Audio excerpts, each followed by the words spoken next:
నమస్తే. Welcome to పొలిటెంట్ health. ఈ మధ్య కాలంలో చాలామంది ఫేస్ చేస్తున్న ప్రాబ్లం మలబద్ధకం. ఈ మోషన్ సరిగా అవ్వకపోవడం వల్ల చాలామంది దాన్ని చాలా లైట్ తీసుకుంటూ ఉంటారు. కానీ ఎలాంటి లక్షణాలు కనిపిస్తే మనకు మలబద్ధకం ఉంది అని నిర్ధారించుకోవచ్చు? మనల్ని మనం ఎలా గమనించుకోవచ్చు? ఆయుర్వేదంలో ఈ సమస్యకు ఎలాంటి పరిష్కారం ఉంది? ఇలాంటి విషయాలు మనకు తెలియచేయడానికి ఈరోజు మనతో పాటు ఉన్నారు డాక్టర్ చిట్టిబొట్ల మధుసూదన శర్మ గారు, ayurvedic physician, Sharada clinic. Doctor గారిని అడిగి ఇప్పుడు మరిన్ని విషయాలు తెలుసుకుందాం. నమస్తే సార్. నమస్తే మా సార్, చిన్నపిల్లల దగ్గర నుంచి పెద్దవాళ్ళ వరకు ప్రతి ఇంట్లో ప్రతి ఒక్కరికి ఎప్పుడో ఏదో ఒక టైంలో ఫేస్ చేసే సమస్య మలబద్ధకం, అంటే మోషన్ ఫ్రీగా అవ్వకపోవడం. ఎందుకంటే చాలామంది చాలాసేపు వాష్రూమ్కి వెళ్తే ఎక్కువసేపు అక్కడ స్పెండ్ చేయాల్సి వస్తుంది, మోషన్ అవ్వడం లేదు అంటారు. పైగా ఈ సమస్యని ఇంట్లో వాళ్ళతో కూడా కొంతమంది షేర్ చేసుకోకుండా కాలం గడిపేయడం వల్ల దానివల్ల ఇంకా అదర్ సైడ్ ఎఫెక్ట్స్ కూడా వాళ్ళు ఫేస్ చేసిన సిచ్యువేషన్స్ కూడా చాలామంది చూస్తూ ఉంటారు. అసలు ఇలాంటి వారికి మీరు ఎలాంటి పరిష్కారం చెప్తారు? మలబద్ధకం సమస్త రోగవర్ధకం ఉంటుందమ్మా ఆయుర్వేద వైద్య విధానం. అంటే మోషన్ ఫ్రీగా కాకపోవడం అనేది ఏదైతే మనం ఇప్పుడు అనుకున్నామో దీన్ని మలబద్ధకం అని చెప్పారు మన మహర్షులు. సో సమస్తమైనటువంటి రోగాలకి కేంద్రీకృతమైనటువంటి పరిస్థితి ఏర్పడుతుంటుంది. అదేవిధంగా వచ్చినటువంటి వ్యాధులు త్వరగా తగ్గవు, కొత్త కొత్త జబ్బులు, అంతుబట్టని అంతు చిక్కిన జబ్బులు కూడా వస్తుంటాయి. కాబట్టి దేహంలో తయారైనటువంటి ఈ మరణ పదార్థము ఎప్పటికప్పుడు బయట నుంచి దేహం నుంచి బహిష్కృతంగా అవుతుండడము ఆరోగ్యవంతుల లక్షణం. మనము ఉదాహరణకి రోజు 3 సార్లు ఆహారం తీసుకుంటాము, సరే 4 సార్లు 5 సార్లు 6 సార్లు 7 సార్లు తీసుకునే వాళ్ళు కూడా ఉన్నారు. మరి మినిమం 2 సార్లు 3 సార్లు ఆహారం తీసుకునేటువంటి వాళ్ళ గురించి మనం ఆలోచించినట్లయితే మరి కనీసం రోజు ఒక్కసారైనా మోషన్ పోయేటువంటి పరిస్థితి ఉన్నటువంటి వాళ్ళు ఎంతమంది ఉన్నారు? అది నెంబర్ 1 ప్రశ్న. రెండవది, ఇన్నిసార్లు ఆహారం తీసుకుంటున్నప్పటికీ మోషన్ కొంతమందికి ఒక్కసారి అయ్యేటువంటి పరిస్థితి ఏర్పడుతుంది రోజుకి, కొంతమందికి 2-3 రోజులకు ఒకసారి మోషన్ అయిపోతుంది, కొంతమందికి 4 రోజులకు ఒకసారి మోషన్ అయ్యేటువంటి పరిస్థితి ఏర్పడుతుంది, ఇంకొంతమందికి రోజులో 3-4 సార్లు మోషన్ అయినప్పటికీ ఆ మోషన్ పూర్తి స్థాయిలో బయటికి విడలక కాస్త మోషన్ అయిపోతుంది, లోపల ఏదో మిగిలిపోయినట్లు అయిపోతుంది. సో అదంతా స్టాక్ ఉన్నటువంటి మరణ పదార్థమే పూర్తిగా బయటికి రాలేకపోవడం చేత 4-5 సార్లు ఇదైపోతుంటుంది. అంతేకాకుండా ఇక్కడ చాలామంది ఏమనుకుంటారంటే రోజు ఒక్కసారి మోషన్ పోయినా లేకపోతే 2-3 సార్లు మోషన్ పోయినా నాకు రోజు మోషన్ అయిపోతుంది కదా, నాకు లోపల ఏ ప్రాబ్లం లేదనుకుంటారు. యాక్చువల్గా ఒక వ్యక్తికి మలబద్ధక సమస్య ఉందా లేదా, మోషన్ ప్రాబ్లం ఉందా లేదా అని తెలుసుకోవాలంటే సూక్ష్మంగా 2-3-4 టిప్స్ చెప్తాను చూడండి. అది చిన్నపిల్లలకి పెద్దలకి అందరికీ వర్తిస్తుంది.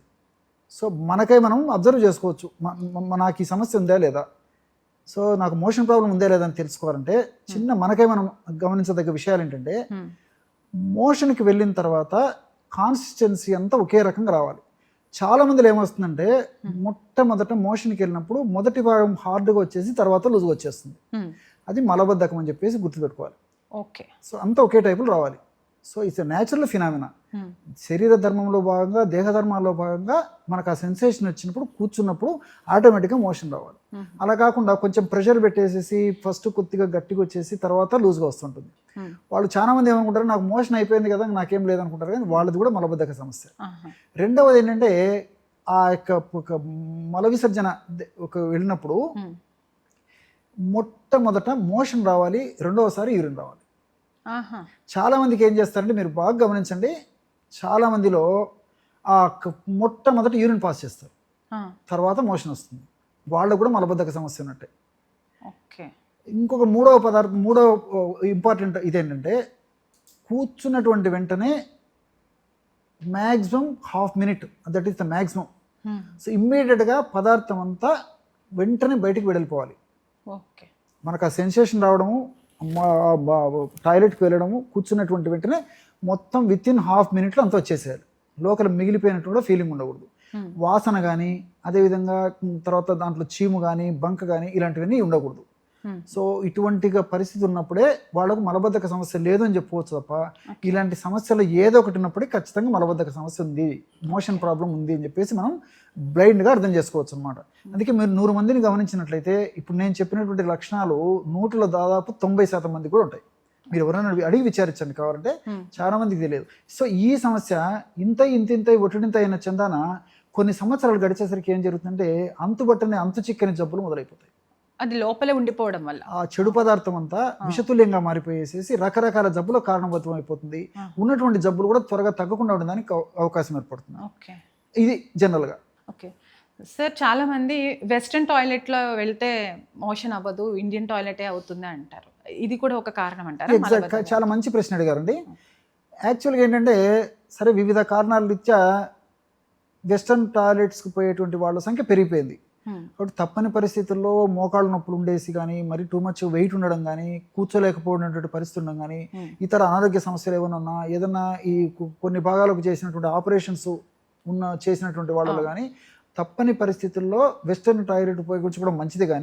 కానీ వీలైనంత వరకు అవకాశం ఉండి అందుబాటులో ఉండి ఎలాంటి వేరే ఇబ్బందులు లేనటువంటి వాళ్ళకి మన ఇండియన్ టాయిలెట్ చాలా చాలా మంచిదండి.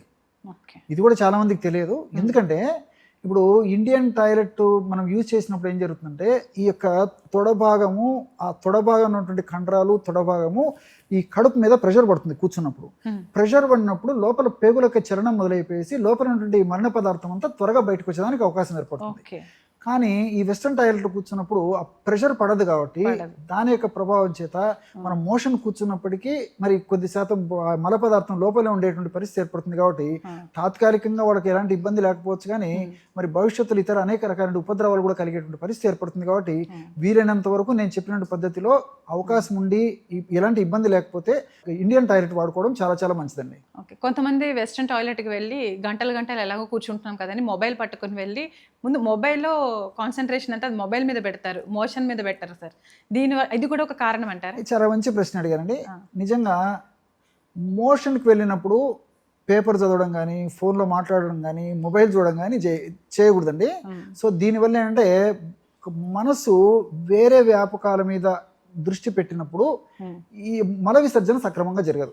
కాబట్టి మెదడుకి ఈ యొక్క పేగులకి చాలా లింక్ ఉంటుందండి. వేగస్ అనేటువంటి ఒక నర్వ్ ఉంటుంది. ఆ నాడీ కణం చేతనే మెదడుకి దీనికి లింక్ ఉండడం చేతనే మెదడులో వచ్చేటువంటి ఆ జనరేషన్స్ ఏవైతే ఉన్నాయో, ఆ యొక్క ప్రేరితాలు ఏవైతే ఉన్నాయో దాని యొక్క ప్రభావం చేతనే ఈ ప్రేగుల కదలికలు జరిగి మోషన్ అయిపోతుంది. అలా కాకుండా మనం అనుకున్నట్లు మరి ఎక్కడో ఆలోచన చేసి తర్వాత సెల్ ఫోన్ చూస్తూ పేపర్ చూస్తూ చేయడం వల్ల కొంతకాలానికి సమస్య మరీ జటిలమైపోతుంది. దీనికి క్రమక్రమంగా ముక్కి మూలిగి అటువైపు తిరిగి ఇటువైపు తిరిగి కాఫీ తాగి స్మోకింగ్ చేసేసి, లేకపోతే పొత్తికడు భాగాలు గట్టిగా ప్రెజర్ చేసి ఎక్కడ అది సాధ్యం కాకపోతే వేలు పెట్టి తీసేటువంటి పరిస్థితి, ఇలాంటివన్నీ చేతులారా చేసుకునేటువంటి అపకృతాలే తప్ప మరొకటి కాదండి. కాబట్టి ఒక టాయిలెట్కి వెళ్ళినప్పుడు మనసు అక్కడ కేంద్రీకరించి టాయిలెట్కి వెళ్ళి రావడం మంచిదండి. ఓకే సార్, మరి ఈ మలబద్ధకం సమస్యకి హోమ్ రెమెడీ ఉంటే చెప్పండి సార్. చెప్తానండి. పిల్లల నుంచి పెద్దల వరకు ఉపయోగపడేటువంటి, అందరికీ ఉపయోగపడేటువంటి గన్ షాట్ రెమెడీ చెప్తాను చూడండి. 100 గ్రాములు కిస్మిస్ తీసుకోవాలి.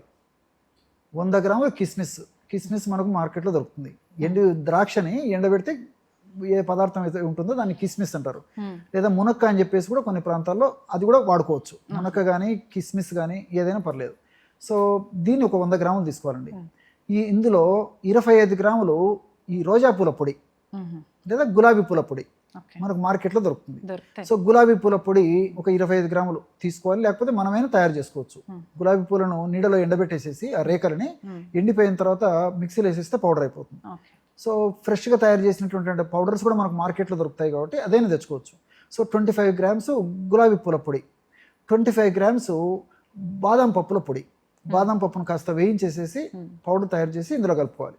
కాబట్టి 100 గ్రాముల కిస్మిస్ లేదా మునక్క తీసుకొని అందులో 25 గ్రాములు గులాబీ పూల పొడి, 25 గ్రాములు బాదం పప్పు పొడి అంతా కలిపేసేసి, మరి రోలు ఇలాంటివి ఏదైనా ఉంటే అంత వేసి మెత్తగా దంచేస్తుంది, బాగా నూరుకోవచ్చు. అలాంటి వసతి లేనటువంటి వాళ్ళు మరి మిక్సీలో వేసేస్తే అంత కలిసిపోతుంది. బాగా కలిసిపోయినట్టు చేసేసుకొని దాన్ని ఒక పాత్రలో నిల్వ ఉంచుకొని రోజు రాత్రి పూట కుంకుడు గింజలు తెలుసు కదండి, కుంకుడు గింజ లోపల కుంకుడు గింజ ప్రమాణం లేదంటే మీకు అట్లా కూడా కాకుండా ఒక 1/2 టీ స్పూన్ రోజు రాత్రి పూట 1/2 టీ స్పూన్ ఆ యొక్క ఔషధాన్ని చప్పరించేసి మింగేసి గోరువెచ్చని పాలు తాగుతుండాలి. చిన్నపిల్లలు అయితే 1/2 టీ స్పూన్ సరిపోతుంది, పెద్దవాళ్ళు అయితే 1/2 టీ స్పూన్ తీసుకోవాలి. ఈ విధంగా తీసుకోవడం వల్ల ఎక్కువ శాతం మందిలో, అంటే దాదాపు 100లో 80% మందిలో దాదాపు వితిన్ 2-3 డేస్లోనే దాని రిజల్ట్ కనిపిస్తుంది. అది తీసుకున్నాక హాట్ వాటర్ తాగాలి, గోరువెచ్చని పాలు తాగితే మంచిది. పాలు వాడనటువంటి వాళ్ళు ఎవరైనా ఉన్నట్లయితే మరి గోరువెచ్చని నీళ్ళు కూడా తీసుకోవచ్చండి. సో దీనివల్ల ఏంటంటే నేను ఇంతకుముందు చెప్పినట్లు ప్రేగుల కదలికలు మొదలు కావడం చేత అంటే మనకు సెన్సేషన్తోనే నిద్ర మెలకు వస్తుంది. పేగుల కదలికల సెన్సేషన్ మొదలైపోయేసి మనకు నిద్ర మెలకు వస్తుంది. సో మోషన్కి వెళ్ళిన తర్వాత కూడా ముక్కకుండా మూలకుండా ఎటువంటి శ్రమ లేకుండా న్యాచురల్ ప్రాసెస్లో మోషన్ ఫ్రీగా ఉన్నటువంటి మోషన్ లోపల మరణ పదార్థం అంతా ఒక్కసారి బయటకు వచ్చేస్తుంది, స్మూత్ మోషన్ అయిపోతుందండి. సార్ చాలామంది ఈ మలబద్ధకాన్ని చాలా లైట్ తీసుకుంటారు, కానీ దీన్ని ఇలా నెగ్లెక్ట్ చేయడం వల్ల వచ్చే కాంప్లికేషన్స్ ఉంటే చెప్పండి. ఓకే, ఫస్ట్లో నేను ప్రస్తావించినట్లు సమస్తమైన రోగాలు ఉన్నటువంటివి విపరీతంగా పెరిగిపోతుంటాయి, కొత్త కొత్త జబ్బులు వస్తాయి. అందులో ముఖ్యంగా అరసెమలలు అంటారు దీన్ని, పైల్స్, హెమరాయిడ్స్ ఇలాంటి పేర్లతో పిలుస్తుంటారు. అరసెమలలు రావచ్చు. అదేవిధంగా మలద్వారం వద్ద వచ్చేటువంటి ఫిషర్స్, ఈ అరసెమలలు కూడా మలద్వారంలో వచ్చేటువంటి పరిస్థితి ఉంటుంది. అదేవిధంగా ఫిషర్స్ వస్తాయి, ఫిస్టులా వస్తాయి. అదేవిధంగా ఒక్కోసారి కొన్ని రకాలైనటువంటి ఈ యొక్క క్యాన్సర్స్ కూడా వచ్చేటువంటి పరిస్థితి ఏర్పడుతుంటుంది అనమాట. కాబట్టి ఎటువంటి పరిస్థితుల్లో ఈ యొక్క మలబద్ధక సమస్యను నిర్లక్ష్యం చేయకూడదు. దీనికి తోడు వెయిట్ పెరిగిపోవడము, షుగర్ రావడము, కొలెస్ట్రాల్ సమస్యలు రావడము, హార్మోనల్ ఇంబ్యాలెన్సెస్ రావడము, నిద్ర సరిగ్గా పట్టకపోవడం, ఒకటేమిటమ్మా అనేక రకాలైనటువంటి సమస్యలు కూడా కొత్త కొత్త వచ్చేటువంటి పరిస్థితి ఏర్పడుతుంది. ఇంకోటి ఏంటంటే ఎప్పుడైతే మనకు మోషన్ ఫ్రీగా కాదో అప్పుడు దాని యొక్క ప్రభావం మన దేహం మీద కూడా, మన బాడీ మీద కూడా పడేసేసి మోషన్ ఫ్రీగా కాని రోజు, మోషన్ ఫ్రీగా కాని రోజు కూడా ఆ యొక్క ప్రభావం దేహం మీద, మనసు మీద ఉండడం చేత మనస్సు స్థిమితంగా ఉండదు. కోపము, చికాకు, తర్వాత చిన్న చిన్నదానికి ఇరిటేషన్ కావడము, ఇలాంటి లక్షణాలు ఉంటాయి. అదేవిధంగా తల భారంగా ఉండడము, ఏ పని మీద ఆసక్తి లేకపోవడము, ఓపిక లేకపోవడము, ఇలాంటివి కూడా కలిగేటువంటి పరిస్థితి ఏర్పడుతుంది. కాబట్టి దేహంలో తయారైన మల పదార్థము ప్రతిరోజు కూడా కంపల్సరిగా విసర్జన రూపంలో బయటికి పోవడం చాలా చాలా మంచిదండి. అండ్ ఈ మలబద్ధకం ఉన్న వారికి నిద్ర కూడా సరిగా పట్టదు అంటారు సార్? ఎగ్జాక్ట్లీ కరెక్ట్గా చెప్పారండి. ఈ మలబద్ధక సమస్య వల్ల ఆ యొక్క ప్రభావం వల్ల మెదడులో కొన్ని రకాల రసాయన పదార్థాల ఉత్పత్తి తగ్గిపోయేసేసి నిద్ర పట్టదు. దాని యొక్క ప్రభావం కూడా దేహం మీద, మనసు మీద పడేసేటువంటి పరిస్థితి ఏర్పడుతుంటుంది. ఓకే సార్, మలబద్ధకంతో బాధపడే వారికి చాలా చక్కటి హోమ్ రెమెడీ చెప్పారు. అండ్ ఎలాంటి లైఫ్ స్టైల్ ఫాలో అయితే ఈ మలబద్ధకం నుంచి తప్పించుకోవచ్చు అనే విషయాలు కూడా చాలా చక్కగా వివరించారు. Thank you sir. ఓకే, చూసారు కదా, డాక్టర్ గారు చెప్పినట్లుగా మనం లైఫ్ స్టైల్ మార్చుకుంటే మనం ఈ మలబద్ధకం సమస్య నుంచి మనం బయటపడవచ్చు. అండ్ ఈ మలబద్ధకంతో ఎవరైతే బాధపడుతున్నారో డాక్టర్ గారు చెప్పినటువంటి హోమ్ రెమెడీ పాటించి అండ్ దాని రిజల్ట్ ఫీడ్బ్యాక్ మాకు కామెంట్స్ బాక్స్లో మీరు తెలియజేయండి. అండ్ మీకు ఎలాంటి సమస్యలు ఉన్నా ఇలాంటి హోమ్ రెమెడీస్ కోసం మీరు కామెంట్ సెక్షన్లో మీరు కామెంట్ చేస్తే మేము రిప్లై ఇస్తాం.